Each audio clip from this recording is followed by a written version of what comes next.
అత్యుత్తమర్యాంకులే లక్ష్యంగా నారాయణ.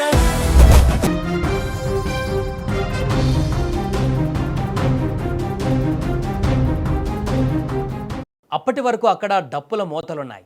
గణపతి బప్ప మోరియా అనే భక్తి నినాదాలతో ఆ వీధులు మారుమోగిపోయాయి. కానీ ఆనందంగా రావాల్సిన ఆ గణేష విగ్రహం క్షణాల వ్యవధిలో 2 నిండు ప్రాణాలను బలి తీసుకుంటుందని, పండగ పూట ఆ కుటుంబాలలో తీరని విషాదాన్ని నింపుతుందని ఎవరూ ఊహించి ఉండరు. 22 అడుగుల భారీ గణేష విగ్రహం కూలి 2 మృతి చెందినటువంటి ఘటన స్థానికంగా విషాద ఛాయలను నింపింది. విగ్రహం కింద పడిపోతున్న దృశ్యాలు ఇప్పుడు సోషల్ మీడియాలో వైరల్గా మారాయి. మహారాష్ట్ర వ్యాప్తంగా ఎంతో ఘనంగా జరిగే 10 రోజుల మహాపండగ గణేశోత్సవానికి ముంబై నగరం ముస్తాబవుతున్న తరుణం అది.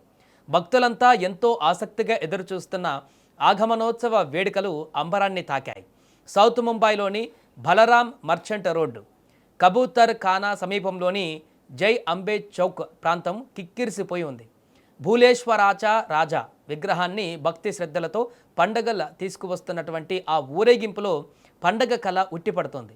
భక్తుల ముఖాలలో చిరునవ్వులు, చేతులెత్తి నమస్కరిస్తున్న వందలాది మంది జనసందోహం. కానీ ఆ సంతోషం ఎంతోసేపు నిలవలేదు. ఇప్పుడు మన స్క్రీన్ మీద కనిపిస్తున్నటువంటి ఈ యొక్క రద్దీ వీధి వైపు చూడండి. ఆనందంగా సాగుతున్నటువంటి ఆ ఊరేగింపులో అకస్మాత్తుగా ఒక పెను ప్రమాదం ముంచుకు వచ్చింది. విగ్రహాన్ని మోసుకు వెళుతున్న ఆ భారీ స్ట్రక్చర్ జనాల బరువును, బ్యాలెన్స్ను తట్టుకోలేక ఒక్కసారిగా పక్కకు ఒరిగి కింద పడిపోయింది. ఆ క్షణంలో అక్కడ ఒక్కసారిగా పెను గందరగోళం చెలరేగింది. భయంతో పరుగులు తీస్తున్న జనాల ఆర్తనాదాలతో ఆ ప్రాంతం దద్దరెళ్ళిపోయింది. క్షణాల వ్యవధిలోనే ఆనందంగా ఉండవలసిన చోట విషాదంగా మారిపోయింది. సమాచారం అందినటువంటి వెంటనే ముంబై ఫైర్ సిబ్బంది, పోలీసులు, 108 అంబులెన్సులు హుటాహుటిన ఘటనా స్థలానికి చేరుకొని రెస్క్యూ ఆపరేషన్ చేపట్టాయి.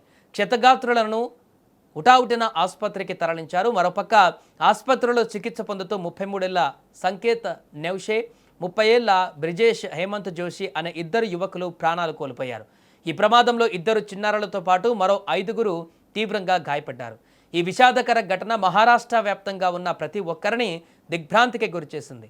పండుగ సంబరాలు జరగవలసిన చోట ఇలాంటి ప్రాణనష్టం జరగడం అత్యంత వేదన కలిగిస్తోంది. భక్తుల రద్దీ ఎక్కువగా ఉండే ఇలాంటి మతపరమైన ఊరేగింపులలో నిర్వాహకులు తగిన భద్రతా చర్యలు తీసుకోవడం ఎంత ముఖ్యమో ఈ ఘటన మరొకసారి కళ్ళకు కట్టింది. దేవుడిని నమ్ముకొని ఊరేగింపుకు వస్తే తిరిగిరాని లోకాలకు వెళ్ళిన ఆ యువకుల కుటుంబాల బాధ వర్ణాతీతంగా మారింది.